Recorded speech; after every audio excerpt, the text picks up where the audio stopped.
Dans cette vidéo, on va tester ensemble la console portable d'émulation qui a le meilleur rapport qualité-prix en termes de performance à l'heure actuelle. C'est la Retroid Pocket 5. Hey la génération 90, j'espère que vous allez bien pour cette nouvelle vidéo et aujourd'hui, tu l'as vu, on va tester la console Retroid Pocket 5.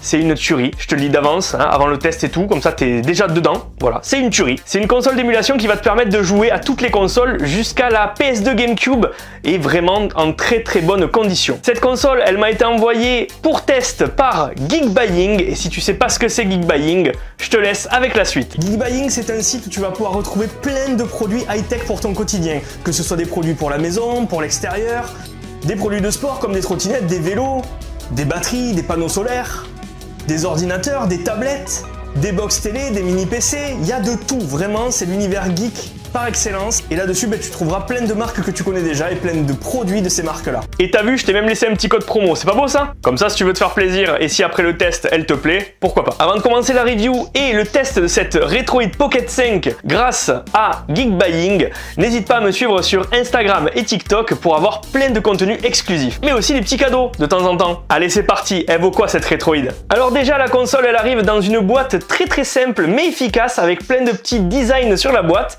Retroid Pocket décrit juste sur le dessus, très sobre mais très joli. Ici on a marqué RP5 pour Retroid Pocket 5. Il y a plusieurs couleurs, blanc, noir, SNES ou GameCube. Moi j'ai pris le modèle GameCube, tu l'as vu. Dedans tu vas retrouver un chiffon ainsi qu'une protection d'écran pour protéger ta console. Et ensuite sous cette mousse, la console. Mais aussi une petite notice très simple et le câble de recharge USB vers USB type C. Et surtout ce qu'on a, c'est la bestiole. Elle est magnifique, regardez ça.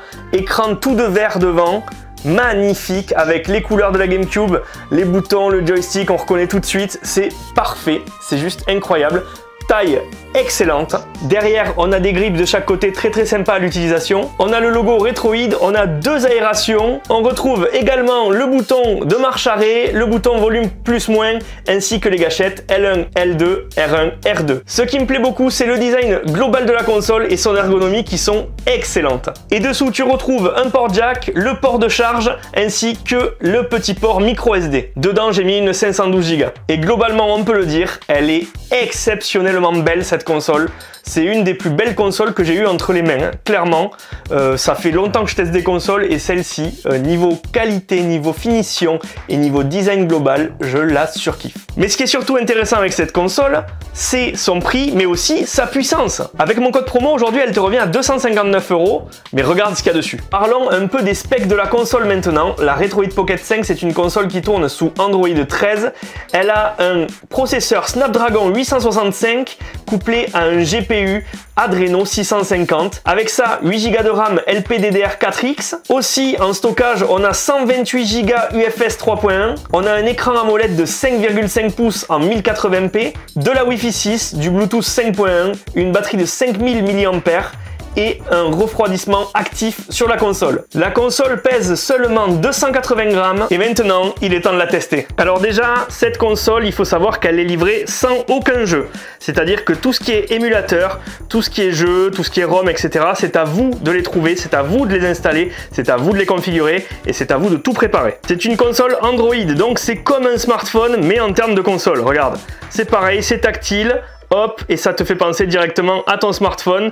Tu vois, c'est vraiment une Android où tu vas avoir plein de modes à régler. Internet, performance, les joysticks, tu peux mettre de la lumière. Regarde, hop, j'ai allumé la lumière bleue. Tu peux changer exactement comme tu veux les lumières, faire tout ce que tu veux. Regarde, on va essayer. Hop, tu peux les mettre bleu, rose, violet, jaune, orange. Tu vois, à chaque fois ça change et c'est plutôt cool. Tu peux mettre aussi la luminosité de ton éclairage au max. Bref, tu peux faire un peu ce que tu veux en termes de déco sur ta console en termes de customisation. Tu as aussi plusieurs modes pour le ventilateur, c'est-à-dire silencieux, intelligent, il va se régler tout seul, ou sport extrême. Moi je le mets en intelligent. Tu peux faire de l'enregistrement d'écran, que là on est en mode Android comme si c'était sur un téléphone.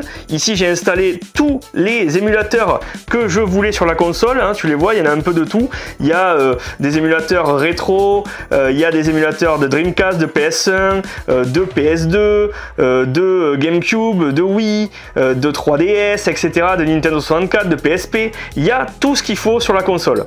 Et il y a aussi ESDE, c'est-à-dire Emulation Station, c'est un autre front-end qui sera différent de celui-ci que tu vois actuellement et qui sera très très visuel, et c'est celui-là que je vais utiliser, je te montrerai après. Si tu veux des conseils pour vraiment tout configurer, tout installer, tout savoir mettre de A à Z pour que tu aies une console super jouable après, je te conseille la chaîne de Retro Game Corps. C'est en anglais, mais il fait des tutos qui sont parfaitement adaptés à ton utilisation. Tu as déjà ce premier front-end qui est le front-end Android de base, hein, voilà, c'est celui que je te conseille d'utiliser.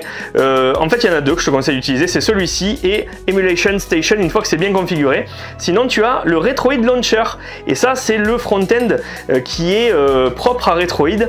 Alors, je ne l'aime pas du tout, je te conseille pas de l'utiliser, franchement, il est très pauvre visuellement, il est pas très sympa, j'aime pas trop. Donc, tu vois, tu peux choisir et moi, je te conseille, une fois que tu as installé Emulation Station, de mettre ça en application par défaut et regarde, quand tu as installé la bête, hop, on monte le son un peu et tu as un thème, moi j'ai mis celui-ci. À chaque fois, tu as toutes les consoles, j'ai tout configuré, Game Boy Advance, Game Boy Color, GameCube, Super Nintendo, Dreamcast, Master System, Mega Drive, 32X, Neo Geo, PlayStation, PlayStation 2, PSP. Tu peux mettre évidemment des jeux Android puisque ça fait tout tourner. Hein. Franchement, niveau Android, avec la puissance que tu as dessus, tu peux tout faire tourner. La Capcom CS1, CSP1, CSP2, voilà, il y a tout. Le MAME, PC Engine, 64, voilà, on refait le tour. Et à chaque fois que tu vas dans un menu, hop, tu as tous tes jeux avec les jaquettes. Bah, tu connais, c'est comme Emulation Station, hein, c'est toujours pareil. Hein. Et tu as les petites vidéos de chaque jeu. Voilà, là on est sur NES. Game Boy.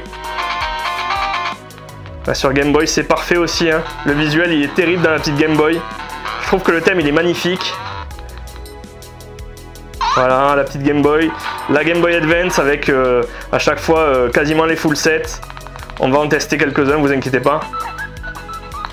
Hop, la Game Boy Color. Et ensuite chaque console. Ici ben, c'était la GameCube avec plein de titres très sympas, hein, vous le savez. Hein. On connaît plein de titres très cool avec les jaquettes à chaque fois. Une fois que c'est bien configuré, c'est très bon. Voilà, la SNES. Pareil avec plein de choses bien sympas à jouer. Voilà, on peut aller chercher les jeux, voilà, en appuyant ici en haut, le petit bouton ici. On peut aller chercher les jeux par lettres. Bon, ça vous connaissez, hein. Pour ceux qui sont fans d'émulation, vous connaissez un petit peu. Voilà, je vais sur N. Et là, j'ai tous les jeux en N. NBA Jam. Etc. Donc tu as vraiment toutes les consoles, la Dreamcast, quelques jaquettes qui sont pas mises, mais c'est pas dérangeant. Voilà, on a plein de choses, vous le voyez. La Master System, la Mega Drive, avec Aladdin, tu connais. Et déjà, on va commencer par de la GameCube, avec un jeu très difficile à émuler, F-Zero GX. C'est parti, on va le chercher, il est là. C'est un jeu qui demande beaucoup de puissance à la console et en général si celui-ci passe fluide, ça veut dire que ta console elle envoie. C'est parti, on lance. Je règle aussi le mode de performance, pas en standard mais en mode performance, c'est entre les deux, donc c'est plutôt cool et ça te permet d'avoir de superbes perfs justement sur les jeux. On va se tester F-Zero GX, regardez comme c'est fluide, c'est excellent.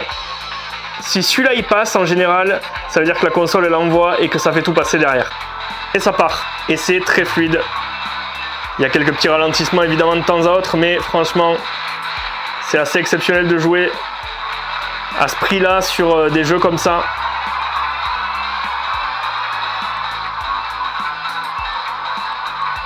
Regardez ça quoi. Bon, j'essaye de jouer assez bien, mais en filmant c'est difficile. C'est juste incroyable.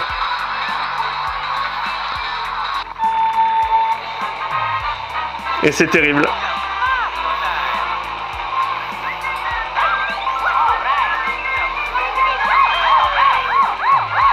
À jouer, c'est très bon.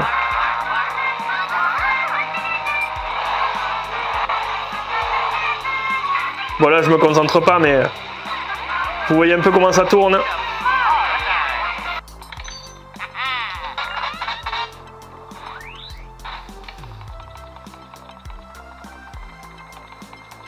Donc vous voyez, ça marche très bien. Hein.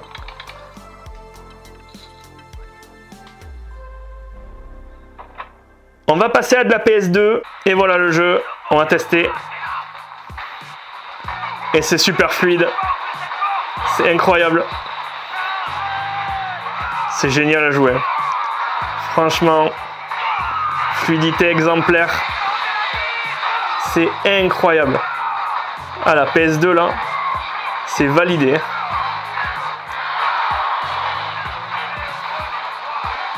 Pouah,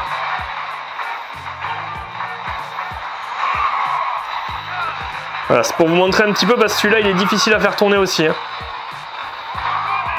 On va tester un autre petit jeu de Play 2 évidemment.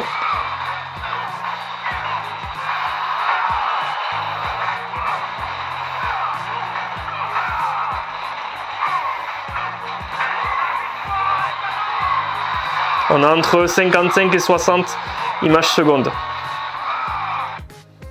Et voici Maximo. Et regardez, ça passe très très bien. Très très joli en plus.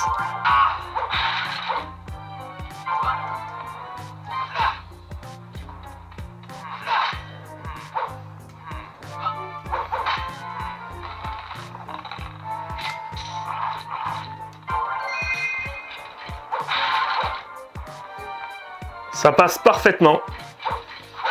C'est super fluide. Un petit Need for Speed Underground. Ça marche bien. C'est jouable. C'est ce qu'on veut.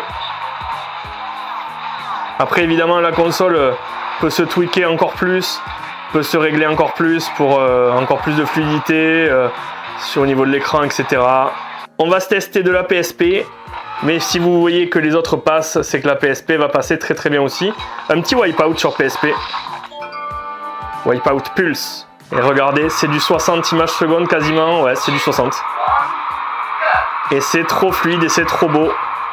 Alors vous le verrez peut-être pas aussi bien que moi sur la vidéo. Mais je peux vous assurer que c'est super fluide, super net et très très beau et très coloré.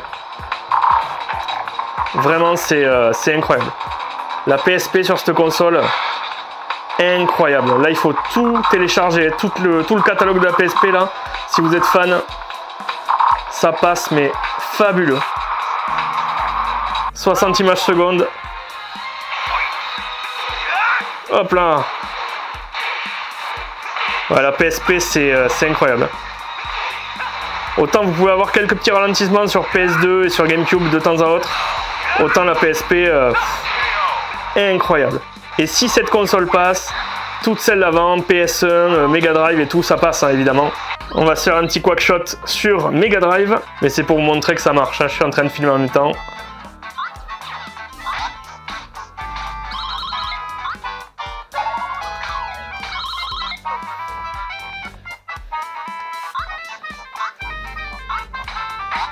Petit Crazy Taxi 2 sur la Dreamcast. Là encore ultra fluide. Très très beau.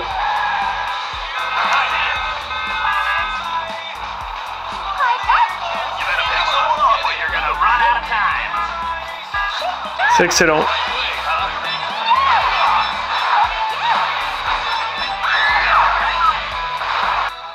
C'est très très cool. Hein.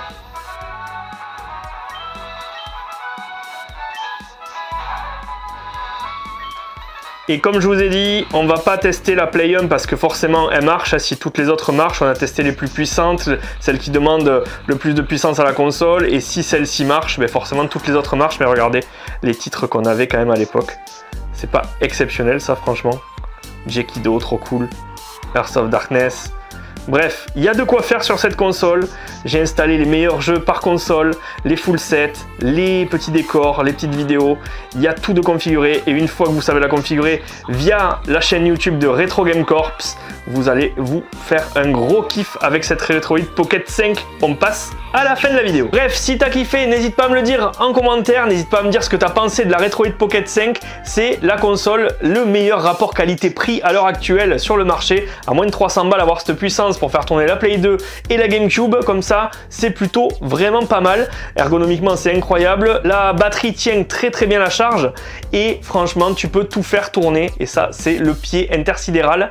J'en ai testé plusieurs des consoles et celle-ci, elle est sur mon top 2. Le top 1, il est hors budget, hein. Évidemment, c'est beaucoup plus cher, mais le top 2, il est là. Le top 1, c'était le Steam Deck. Merci en tout cas à Geekbuying de m'avoir fait confiance et de m'avoir envoyé cette console pour test pour cette vidéo. N'hésite pas à me dire tout ce que tu en penses en commentaire. N'hésite pas à t'abonner si ce n'est pas déjà fait. C'était Jérém de la chaîne Modzy. On se retrouve très vite pour de nouvelles vidéos en grand format, mais aussi tous les jours en petit format pour plein de souvenirs des années 90-2000. Et puis moi, je vous dis à très vite. Prenez soin de vous. À plus!